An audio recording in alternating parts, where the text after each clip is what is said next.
This guy got a case of hanger rash, well, or more properly speaking, car rash. I was transporting him in my car, and some idiot in front of me slammed his brakes on for no good reason. And it really was for no good reason, and I had to slam my brakes on, of course, to avoid going into the back of him, and something loose flew and hit the tail and broke the tail. So it actually broke 2 cracks in the tail. So I had to repair him.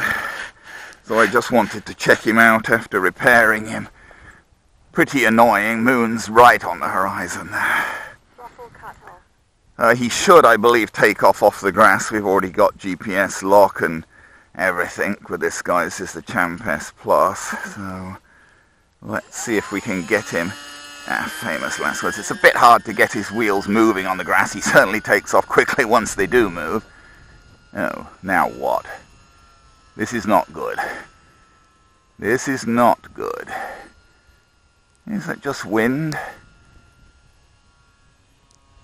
Well, maybe it is. I was having trouble. Seem to be having trouble getting him to turn. Is there a problem with the rudder? Now let's see. Is there a problem with the rudder? No, the rudder seems to be making him turn. So I don't know why. It's maybe just the wind. It is a bit windy. Well, I don't know. You see, he seems unwilling. See, this is always... And then when you worry about this when you've damaged a plane, he seems somewhat unwilling to turn to the left. Not totally unwilling, but... Oh, yeah, he's out of trim to the... He's clearly out of trim to the right. Okay, let's bring him down. Let's bring him down and see what's going on. This is so annoying, you know. It's just because of... oh, yes. It's a trim issue or something. I'm thinking probably his rudder is out of trim.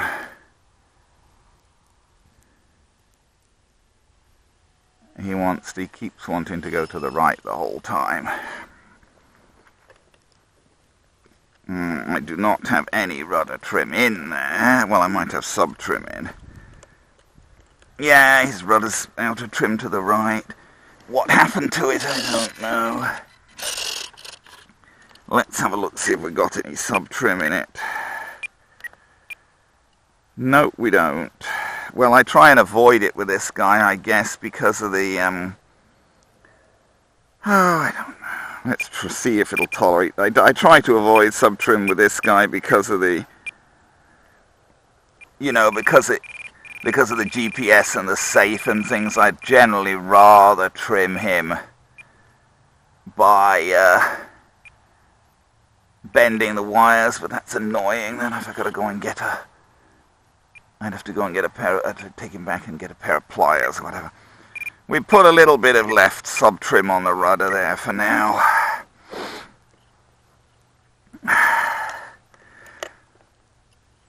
I mean, he wasn't unflyable, but it was kind of annoying that, you know, he didn't want to, you know, he was trying to go to the right the whole time. Well, that doesn't look too bad. He's flying pretty straight now. I've actually got stabilization on, mind you, though, which is take it off. Testing trim with stabilization on is always a little on the iffy side because... Time remaining 8 minutes. Well, self-leveling, you can't turn the AS3X off. If the weather were more pleasant, I might have tried flying this guy FPV, which is sort of his main duty in life these days, but I am... whoops, I'm pushing him up too much. My hands are cold. It's not pleasant, really. There's no way I want to... I just don't know way I want to try and fly FPV when it's cold and damp like this. It's just annoying.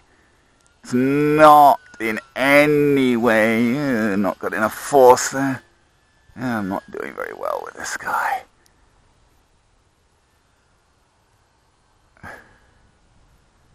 Little bit more throttle, maybe. There is getting to be a little bit of wind as well. He's been damaged a few times, unfortunately, this guy.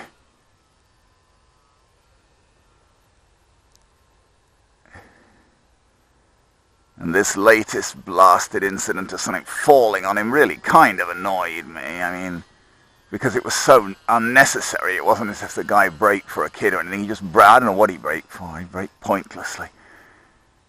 And he slammed his brakes on, so I had to just completely slam my brakes on to avoid going into the back of him. It was just a CD. A CD came loose and flew forward and landed on this guy. Oh well. These things happen. What can you do? He's been crashed. I mean, I crashed him.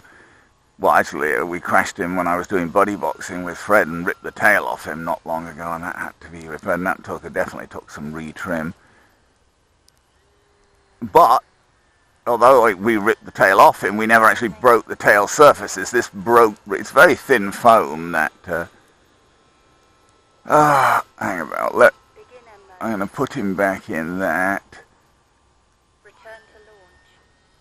No, I'm just testing the GPS stuff, which is kind of annoying, frankly, because it's doing it, well, because it's my fault. I'm standing where he's supposed to land, more or less. Okay. Maybe we'll test the self-landing it.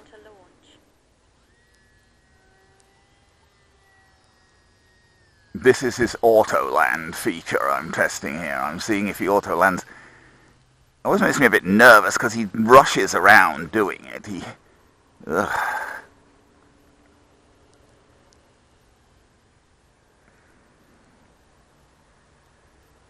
He doesn't land the way I would land him, but not bad. Not saying I could land him any better. I guess they like to throttle him up. They like to throttle him up because of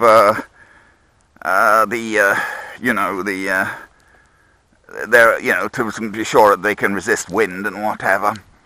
I will take him off one more time, I think. Oh, famous last words. What the heck?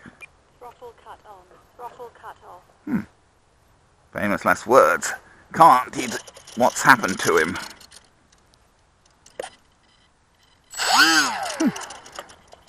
That's odd. I don't know what happened there. It didn't seem to want to throttle up, but we should have enough power left. I don't know what happened there. Well, I mean, I guess I wouldn't normally. I don't know whether there's some rule that you have to do something after auto land to take off again. Because normally I don't do it once I've auto landed him. I'm probably finished. But I just pressed the button, the auto land button again, and I don't know what else did I do. I can't even remember.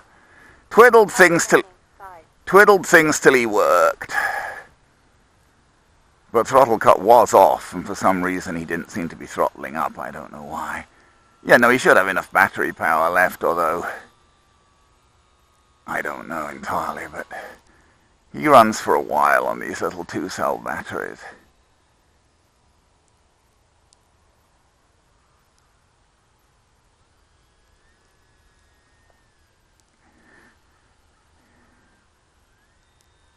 He's not.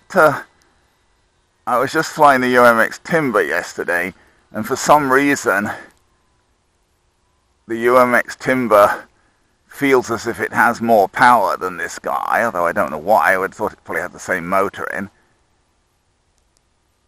But it feels more powerful than this guy, for sure. It feels more powerful. Time remaining 4 minutes.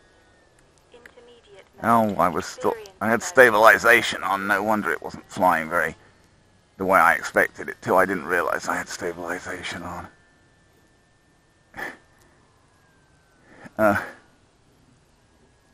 But no, I don't know. It does. I mean, not that this guy feels terribly underpowered or anything, or that he flies badly. But the UMX Timber, I have to say, I like more. It's just, it's more agile and controllable, and feels as if it has more power. The UMX Timber, which I just bought this week. Oops, what's happening here? I don't know. I get... Oh, electric fence, that's what's happening. I wondered what the heck was happening there. I didn't think that seemed sensible in terms of what I was doing, but I'd forgotten about electric fence. I went too far away, it hit electric fence. You got to be careful. It doesn't give you much distance. You go too far away, and it'll, you know, it does that electric. It brings it back. Keep trying not to turn him over on landing because he does have the FPV camera on top. So I don't really want to dump the FPV camera and its antenna in the wet grass. I would say if the weather were a little nicer, if it weren't so cold and damp, I'd try an FPV flight with him, but I really don't feel like it. It's just not pleasant. I don't want to be, FPV somehow, you're sitting still. I tend to sit for FPV because I don't want to get dizzy. It makes me dizzy a bit and whatever. I get motion sickness and things, so I sit down for it. And, you don't seem to move as much. I don't know. It's more... Ow. It feels almost more like a pseudo-indoor activity, FPV, and I don't want to do it. Ow.